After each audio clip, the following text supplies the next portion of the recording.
Saya yakin kita semua yang datang ke tempat ini pasti kita rindu untuk mendengar suara Tuhan. Yang rindu dengar suara Tuhan, angkat tangan. Yang rindu lihat Debbie Basir, pulang saja. Ya, kita rindu untuk mendengar suara Tuhan. Dan hari ini saudara, saya berdoa apa yang Tuhan taruhkan untuk jemaat di tempat ini. Dan kita akan sama-sama, dan saya yakin juga ini menjadi berkat bagi semua. Karena nanti akan disiarkan secara online. Hari-hari ini kita ada di tengah bangsa yang Bapak Ibu, kita perlu banyak berdoa buat bangsa kita dan juga keadaan hari-hari ini. Ya, memang Alkitab berkata di akhir zaman akan datang masa yang sukar. Tetapi jangan sampai ya sudah memang masa yang sukar, ya lalu kesukaran demi kesukaran terjadi itu karena kesalahan kita. Nah, hari ini kita mau belajar dari satu kisah di dalam Alkitab ya, bagaimana orang Israel itu terus ditegur oleh Tuhan, ya lewat nabi-nabi Tuhan. Dan hari ini saya ambil firman Tuhan dari Amos, saudara.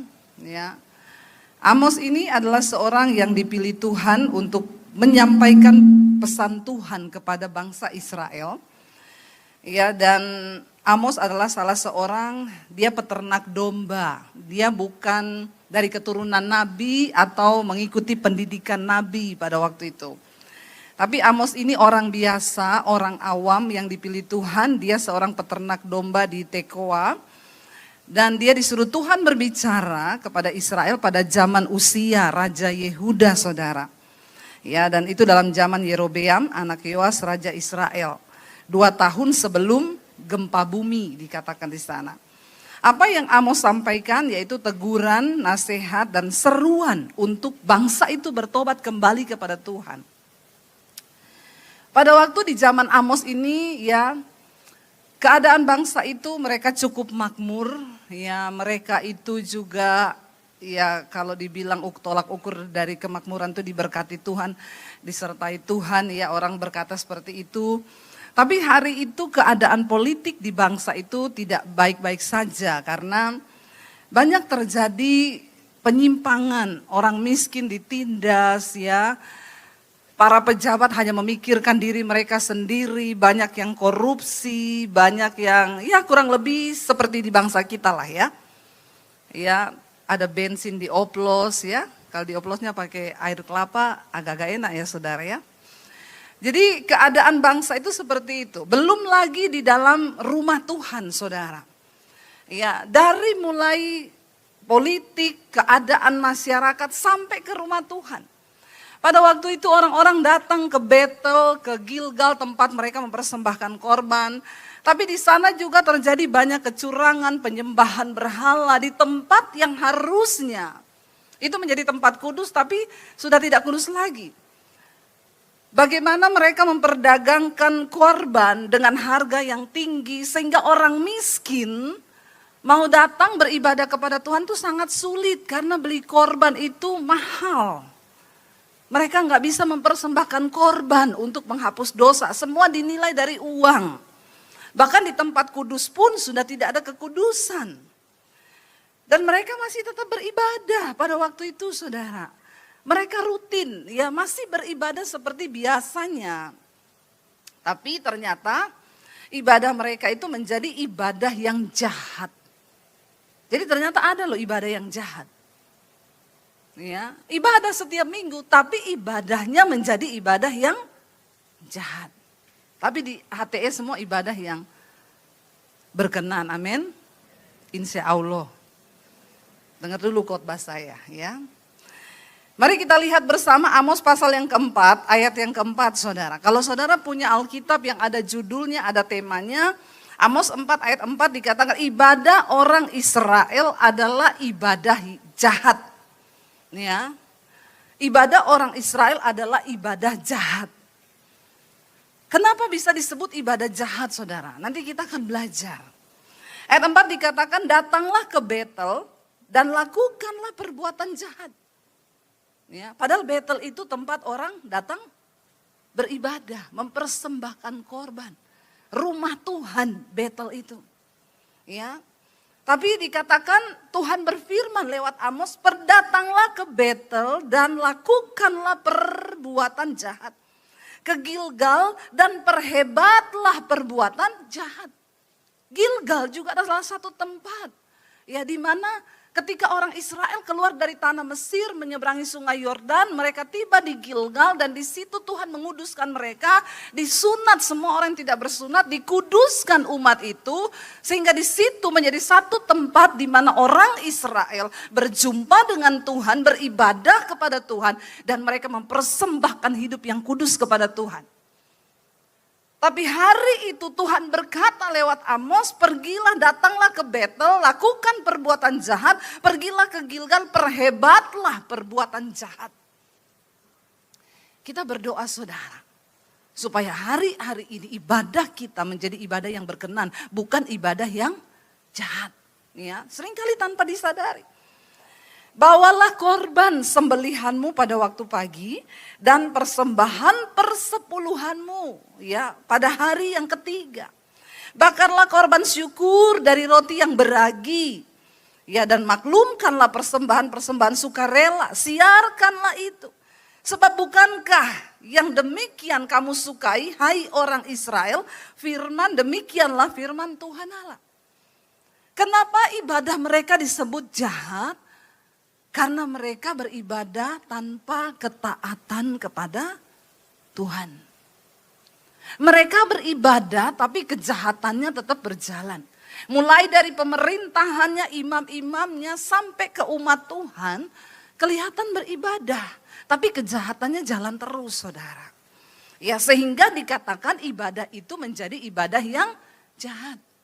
Betapa seringnya kita menjadi orang Kristen. Kita pun melakukan hal yang sama. Kita ke gereja sih tiap hari Minggu. Tapi kepahitan jalan terus, ya, tidak mengampuni. Kita beribadah tiap hari Minggu. Tapi kita melakukan hal-hal yang najis, kita bersinah, ya, kita hidup dalam segala macam yang tidak berkenan pada Tuhan. Suami istri berantem, ndak omongan, terus jalan. Tapi hari Minggu ibadah. Ya, jalan terus kita bayar persembahan, persepuluhan, kita bayar. Kita persembahkan apa yang mau kita persembahkan sehingga kita hidup di dalam kemunafikan saudara. Makanya ibadah kita menjadi ibadah yang jahat. Karena ibadah tanpa pertobatan adalah kejahatan di mata Tuhan. Amin. Kita belajar hari-hari ini. Ayo kita menjadi orang Kristen yang benar. Kita berdiri di atas bangsa yang sudah seperti ini. Mari kita menjadi orang Kristen yang benar. Supaya hidup kita diperhitungkan Tuhan di atas bangsa yang jahat seperti ini. Kita harus berdoa saudara.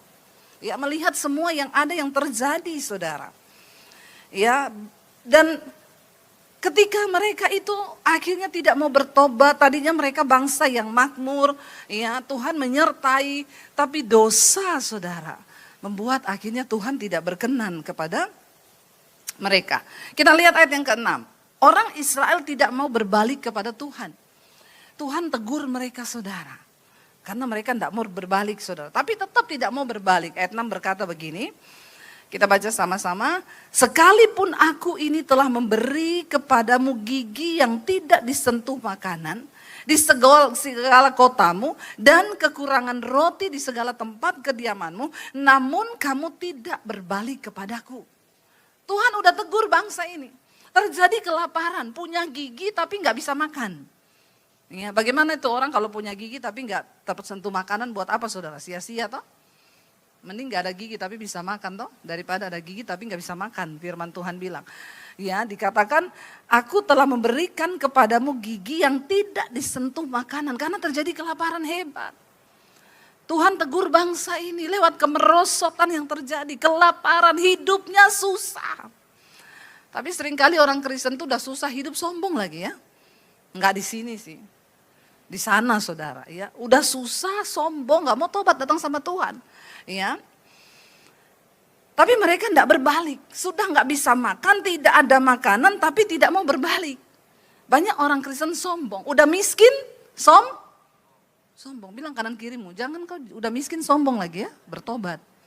Ya, udah nggak bisa makan, tetap sombong saudara, nggak mau datang sama Tuhan. Lalu dikatakan, aku pun telah menahan hujan daripadamu.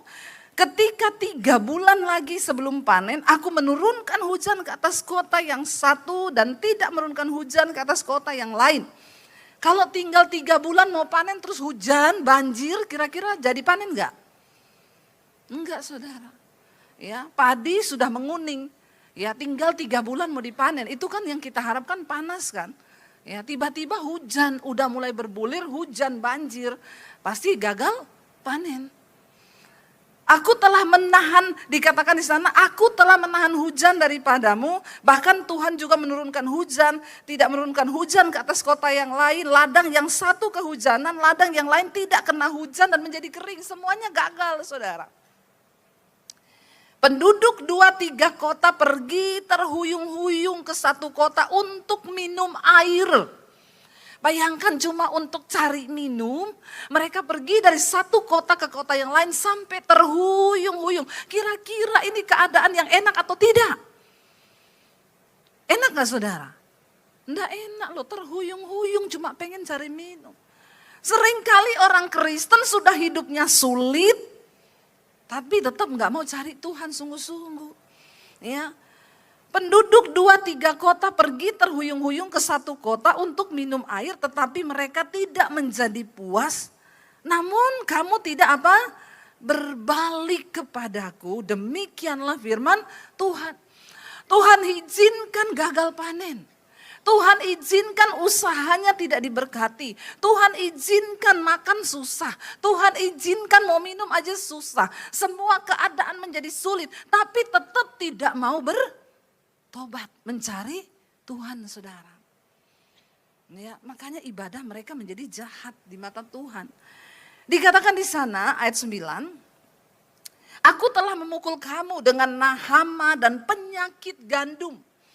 Telah melayukan tanaman-tanamanmu dan kebun-kebun anggurmu. Pohon-pohon ara dan pohon zaitunmu dimakan habis oleh belalang. Namun apa? Kamu tidak berbalik kepadaku. Demikianlah firman Tuhan. Udah usahanya bangkrut. Ya, tidak ada penghasilan, kehilangan pekerjaan, mau makan aja sulit, tapi tetap nggak mau bertobat. Tetap nggak mau hidup menyenangkan Tuhan. Nggak cukup sampai di situ. Bangsa ini udah terhuyung-huyung saudara. Ayat 10 dikatakan begini. Aku telah melepas penyakit sampar ke antaramu. Bukan hanya secara ekonomi dipukul Tuhan.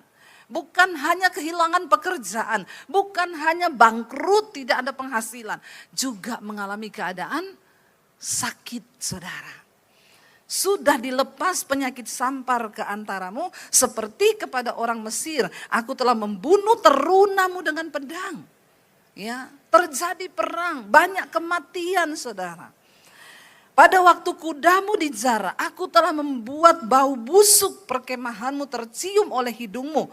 Namun kamu tidak berbalik kepadaku kata Tuhan. Udah tercium bau bangkai yang menyengat karena kalah perang saudara. Ya jangan tunggu sampai terjadi perang. Sekarang kita dengar berita-berita perang. India perang saudara. Kasihan udah miskin perang lagi kan. Kasihan loh. Ya saya membayangkan saudara. Ya ayo kita sungguh-sungguh berdoa. Sehingga dikatakan perkemahan mereka sampai bau busuk.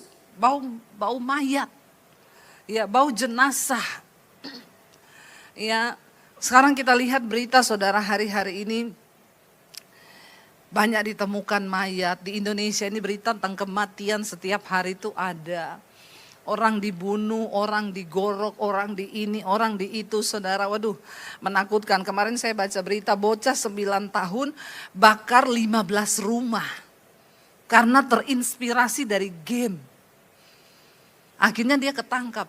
Orang curiga kok kebakaran. Enggak ada yang tahu. Baru kemarin ketangkap ketika dia mau melakukan aksinya lagi. Ngeri sekali kan saudara zaman ini. Terinspirasi dari game online. Bocah 9 tahun. Bakar 15 rumah di Sukabumi. Ngeri ya. Bayangkan terinspirasi hal-hal yang jahat. Hari-hari ini setan bekerja itu lewat media saudara. Makanya pakai media itu sungguh-sungguh untuk dengar firman, untuk membangun hidup kita. Karena dunia ini semakin gila. Saudara sadar nggak? Kita lagi ngomong-ngomong apa tiba-tiba algoritma kita tuh muncul. Ya, waktu kau lagi ngomong apa besok muncul. Ya, saya ngomong sama suami saya, kayaknya saya ini ya udah 50 tahun gampang capek sekarang, kayaknya butuh kolagen apa-apa. Saya ngomong gitu, saya buka IG keluar, Anda butuh kolagen. Ih, apa aja yang saudara omong tuh muncul loh, kenapa? Ya memang ini zamannya saudara, teknologi semakin canggih. Ya ke depan semua akan digantikan oleh AI. Beberapa gereja di luar negeri sekarang yang khotbah AI. Ya udah bukan pendeta. Kemarin di Jerman AI khotbah di ini seperti saya gini tapi AI. Lalu orang tanya, Bu gimana kalau AI sudah khotbah? Ya setidaknya AI itu nggak selingkuh, dia nggak homo toh. Nggak KDRT sama istrinya, masih lebih kudus lah daripada pendeta sekarang. Pendeta yang nggak bertobat tentunya, kalau kita di sini bertobat. Semua pendeta di HTE bertobat, amin. Makanya saudara juga harus bertobat. Ini keadaan zaman saudara. Saudara mau atau tidak, dunia ini akan terus berubah dan dia akan menggilas orang yang tidak siap dengan perubahan.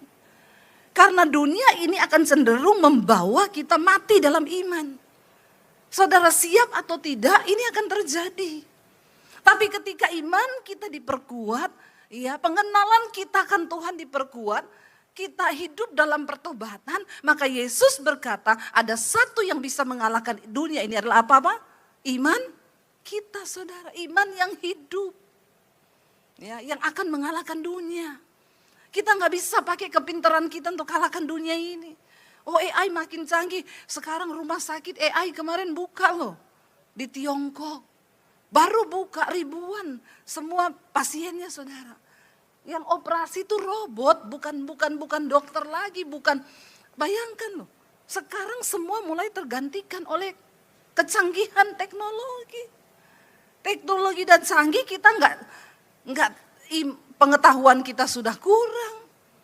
Ya, kalau buka media sosial cuma nonton sinetron yang nggak penting, ipar adalah maut. Ya, yang kita nonton yang begitu-begitu, drama Korea. Kita nggak pernah mau tambah nih pengetahuan iman saya apa, ya? Sehingga dunia berubah dan kita nih tanpa kita sadari kita semakin dirubah oleh dunia, justru menjadi semakin jauh dari Tuhan. Ngeri saudara. Tuhan bilang sudah tercium bangkai, bau busuk, semuanya dimusnahkan. Terunanya anak-anak muda aja dibunuh sama Tuhan. Perkemahannya itu jadi timbunan bangkai. Tapi kamu tidak berbalik kepadaku. Ayat 11, aku telah menjungkir balikan kota-kota di antara kamu. Seperti Allah menjungkir balikan Sodom dan Gomora. Sehingga kamu menjadi seperti puntung yang ditarik dari kebakaran. Namun kamu tidak berbalik kepadaku. Demikianlah firman Tuhan. Tinggal puntung ditarik dari kebakaran. Itu hampir udah binasa semua. Tapi tetap gak mau balik sama Tuhan. Gak mau bertobat. Ini ciri-ciri manusia di akhir zaman saudara. Ayat 12, sebab itu demikianlah akan kulakukan kepadamu hai Israel. Oleh karena aku akan melakukan yang demikian kepadamu. Maka bersiaplah untuk bertemu dengan Allahmu hai Israel. Tidak ada satu orang pun yang bisa sanggup bertemu dengan Allah. Pasti binasa kalau enggak hidup dalam kekudusan. Amin. Tuhan mengancam mereka.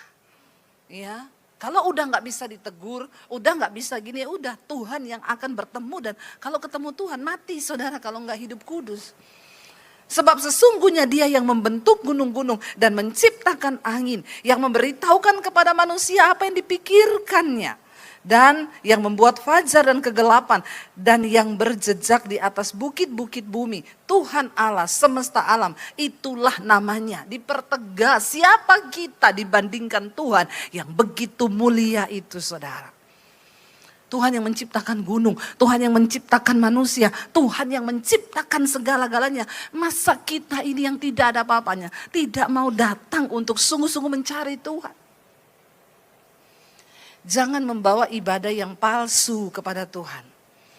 Kalau kita lihat Amos pasal yang kelima, di sana terus saudara, dikatakan bahwa Israel akan rebah, tidak akan bangkit lagi, keadaannya akan semakin menjadi memburuk kalau mereka nggak bertobat. Lalu saya tertarik dengan Amos 5 ayat yang keempat. Ini kuncinya dikatakan saudara, judul perikopnya Amos 5 ayat 4, jalan yang menuju hidup. Saya suka kalau membaca Alkitab tuh kenapa? Setelah diberitahukan itu kalau kamu nggak begini kamu akan begini, maka jalannya ini loh, lakukan ini loh supaya kamu itu hidup. Jalan yang menuju hidup dikatakan. Sebab beginilah firman Tuhan ayat 4 kepada kaum Israel. Apa di sana dikatakan? Carilah aku, maka kamu akan hidup. Ya, carilah aku, maka kamu akan hidup, kata firman Tuhan. Ayat 5 dikatakan, baca bersama. Janganlah kamu mencari Betel, janganlah pergi ke Gilgal, dan janganlah menyeberang ke Beersheba, sebab Gilgal pasti masuk ke dalam pembuangan dan Betel akan lenyap.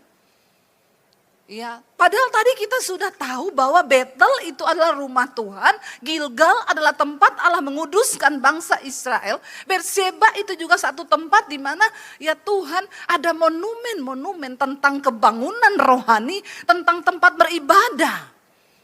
Hari ini Tuhan mau berkata, jangan cuma pergi ke gereja kalau hidupmu tidak bertobat dan engkau tidak sungguh-sungguh mencari Tuhan terlebih dahulu. Ya, buat apa kau ke gereja kalau kau nggak bertobat?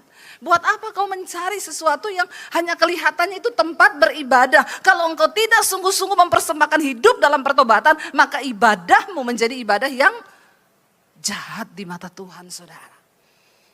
Hari-hari ini Tuhan sedang pisahkan orang-orang yang sungguh-sungguh beribadah dengan yang tidak sungguh-sungguh beribadah kepada Tuhan. Biar dia dapati kita ini menjadi orang yang sungguh-sungguh beribadah. Jangan pergi mencari Betel. Jangan pergi ke Gilgal. Ini adalah tempat-tempat mereka biasa beribadah kepada Tuhan. Tuhan melarang mereka pergi ke sana sebab itu sudah menjadi satu tempat rutinitas yang tidak lagi ada kuasanya. Justru ada dosa di sana. Kita berdoa, saudara.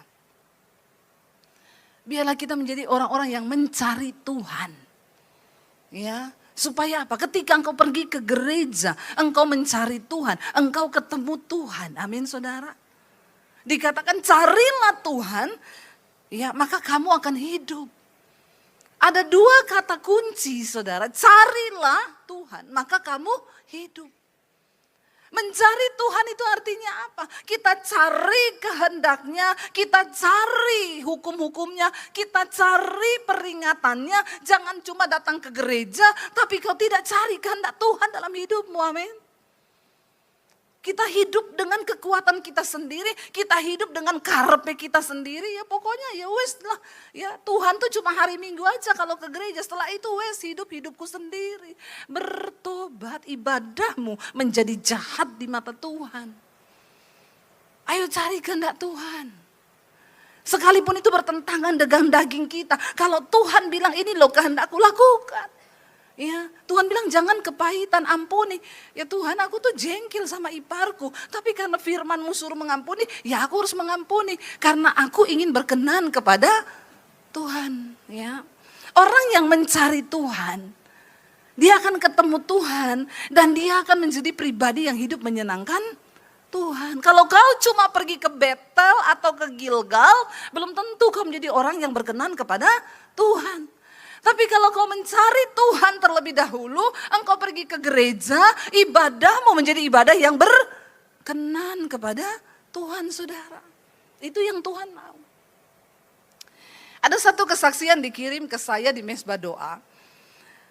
Dia bilang, Bu, shalom, kami ini suami istri. Kami ini sudah menikah, kami Kristen, Bu, dari kecil.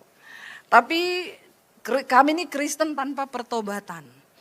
Ya, jadi kami Kristen kalau Minggu tuh ke gereja.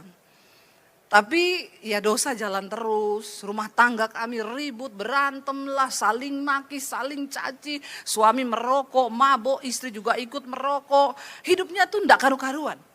Kalau berantem tuh enggak bicara, sampai akhirnya mereka menikah. Dan sudah berapa tahun tuh enggak punya anak, saudara. Lalu mereka mulai minta didoakan, tujuannya itu cuma ingin punya anak, bukan cari Tuhan.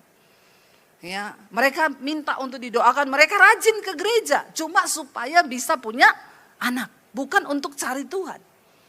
ke gereja mereka. Berdoa, Tuhan beri kami anak. Pulang berantem lagi, ribut lagi, maki-maki lagi. Pokoknya hidupnya gak ada pertobatan. Sehingga juga kalau mereka ribut terus begitu kan usahanya gak diberkati. Bikin pusing kepala saudara. Ya ada sih orang-orang yang kerja tapi kepalanya pusing terus. Ada gak di sini? Enggak ya, orang Semarang semua adem ayem ya. Amin. Insya Allah. Ya nggak ribut, pokoknya pulang itu sama istri sayang-sayangan, tiap hari pelukan, ya tiap hari ini ya. Tapi lain orang dua ini saudara, ini Jakarta. Tapi tiap minggu ke gereja, berdoa supaya bisa hamil, punya anak. Tapi mereka tidak mencari Tuhan. Sampai akhirnya orang tuanya kirimin mesbah doa saya saudara. Lalu mereka mulai ikuti, mamanya bilang kamu ikut tuh. Ya, nanti biar kamu juga berdoa, tuh banyak kesaksian dengar di situ. Ketika mereka mulai mendengar, saudara, ya saya selalu menekankan tentang pertobatan. Kita mau hebat dalam karunia, kita mau hebat bahasa roh, kita mau hebat pelayanan. Kalau tidak bertobat, percuma. Amin. Jadi mereka mulai ngerti ini, mendengar. Akhirnya suami istri itu dijamah Tuhan, dilawat Tuhan. Dan mereka berkata begini, udahlah ayo kita cari Tuhan. Ya, ketika kita mencari Tuhan, maka orang kalau mencari Tuhan, ketemu Tuhan, kerinduan hatinya adalah hidup menyenangkan Tuhan. Bukan lagi hidup menyenangkan diri sendiri. Lalu ketika mereka mulai ketemu Tuhan, hidup mereka diubahkan. Suaminya berhenti rokok, berhenti minum, berhenti mabok. Dia sayang sama istri, istri juga berubah menjadi istri yang tunduk sama suami. Rumah tangganya itu juga jadi seperti surga. Bahkan mereka berkata begini, Tuhan kami tidak punya anak pun tidak apa-apa. Kami menemukan Tuhan. Orang itu kalau menemukan Tuhan beda saudara. Sama nih tidak punya uang, sama-sama tidak punya uang. Tapi tetap ada damai. Enggak percaya nih. Ini enggak percaya loh Pak, jemaatnya dibilang enggak punya uang ada damai sejahtera, ini bertobat ya. Baru saya ngomong udah enggak bertobat. Orang kalau ketemu Tuhan, biar enggak punya uang tetap damai. Terpaksa enggak ini? Ya, apa iya toh Bu? Ya, saya sama suami itu di mobil nyetir, kita tuh sambil ngobrol. Suami saya selalu bilang, ingat gak dulu saya, kita tuh naik motor loh. Kemarin kita kan nyetir dari Jakarta ke Solo. Terus cerita-cerita, terus suami saya bilang gini. Saya bilang ini sudah sampai mana? Sudah sampai di Batang. Terus ingat gak dulu? Kenapa? Waktu kita naik motor. Ya sampai di Batang itu kita udah lapar loh. Tapi gak punya uang dari Jakarta ke Solo itu. Ya, kita gak berani makan karena uang itu hanya pas untuk bensin motor. 200.000.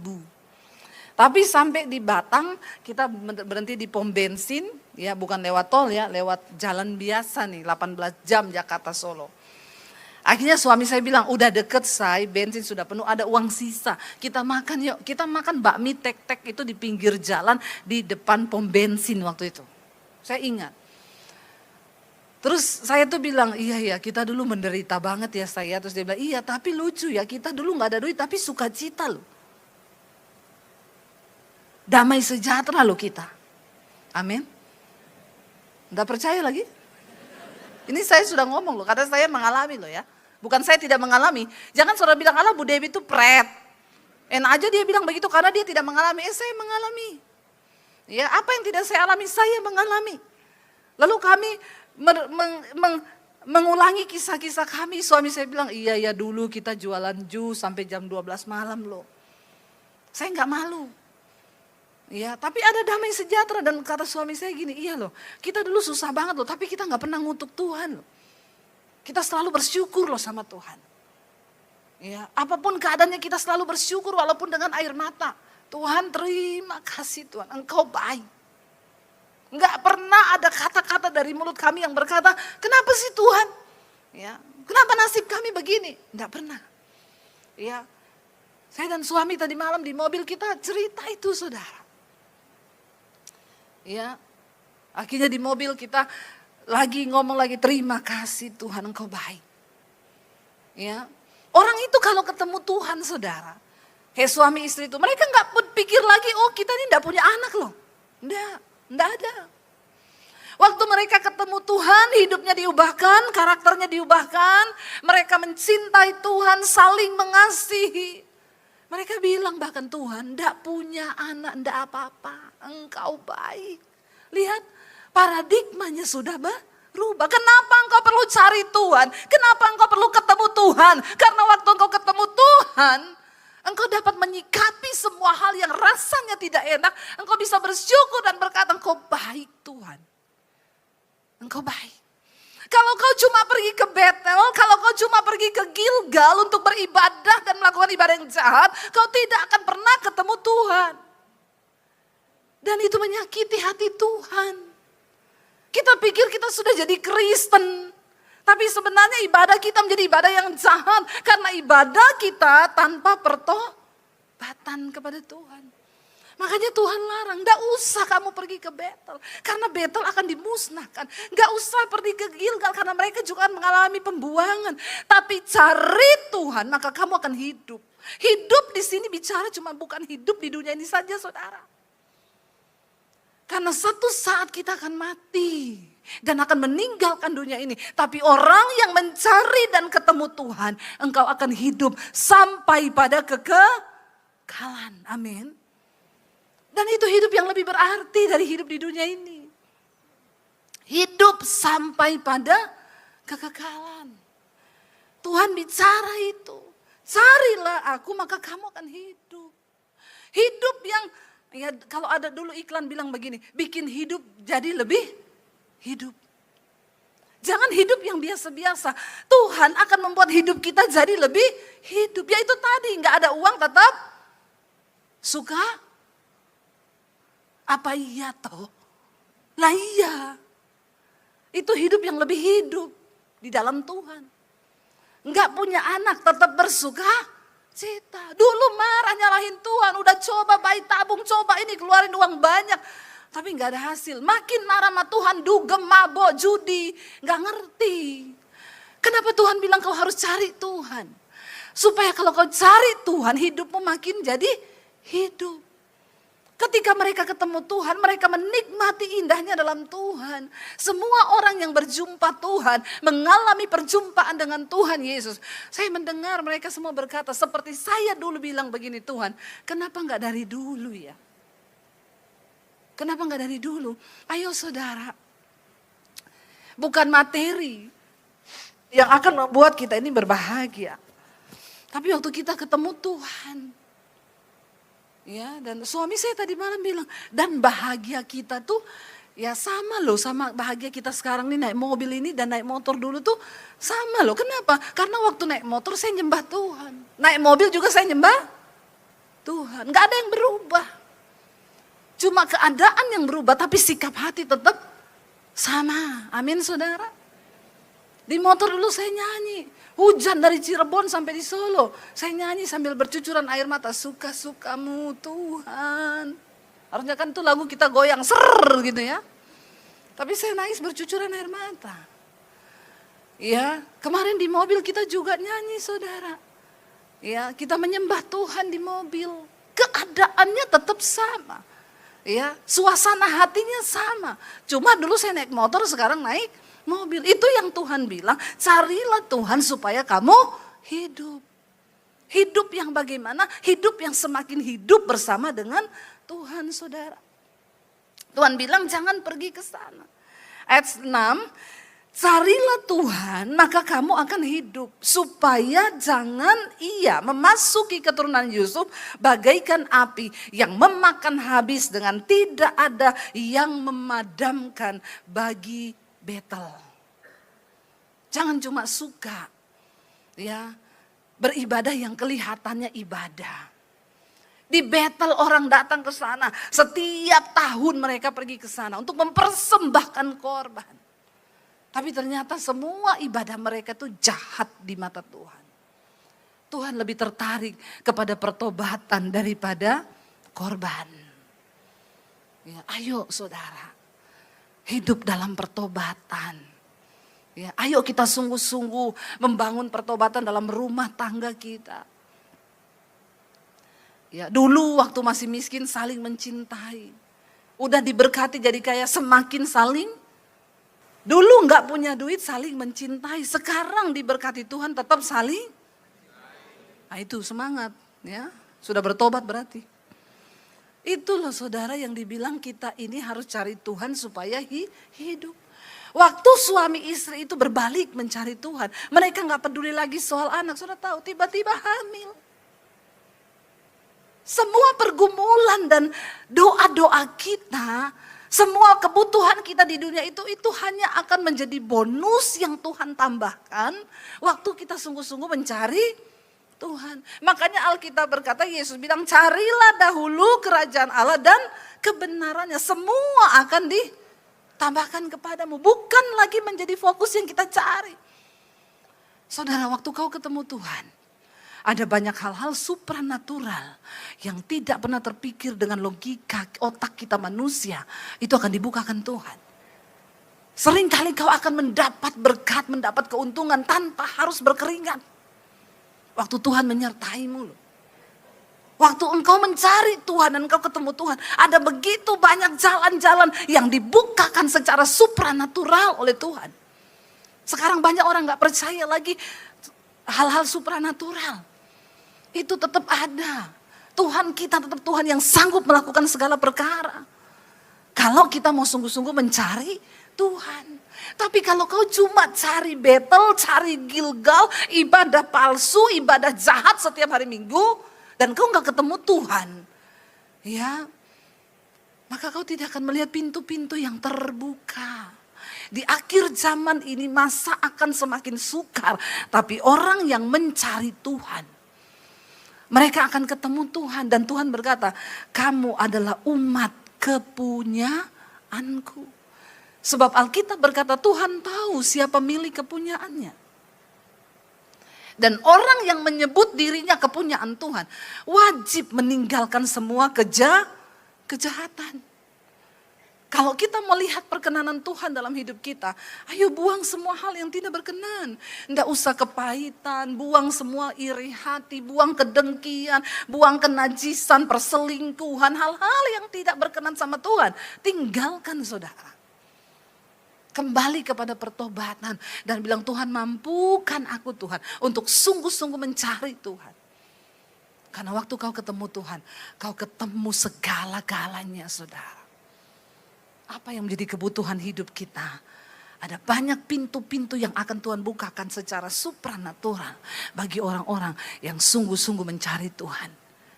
Kalau saya mau bersaksi saudara, bukan saya tidak mengalami. Kenapa saya bicara dari mimbar ini? Karena saya mengalami kehebatan Tuhan. Saya mengalami pintu-pintu yang dibukakan oleh Tuhan. Saya mengalami terobosan demi terobosan yang Tuhan nyatakan. Waktu kita mau sungguh-sungguh mencari Tuhan. Ajarkan anak-anakmu hidup takut akan Tuhan. Ajarkan mereka menghormati Tuhan. Saya selalu bilang sama anak-anak saya, Mami gak bisa lihat hidupmu di luar sana loh. Tapi waktu engkau hidup menghormati Tuhan, kau tidak perlu takut akan perubahan zaman. Memang zaman akan berubah semakin jahat. Dan dunia akan semakin sukar. Tapi orang yang menghormati Tuhan, yang mencari Tuhan, yang beribadah sungguh-sungguh kepada Tuhan, dia akan mengalami pembelaan dari Tuhan, penyertaan Tuhan, bahkan pemulihan demi pemulihan akan kita alami lewat hidup kita di mana Tuhan menyatakannya. Hari ini saudara, saya tidak tahu apa pergumulan yang sedang saudara hadapi, tapi kabar baiknya cari Tuhan supaya kita hidup. Amin. Cari Tuhan agar kita hidup. Jangan hanya terjebak dalam rutinitas kekristenan yang tanpa pertobatan. Pulang dari sini, pulang ya tetap berantem, panci melayang, piring melayang, tetap.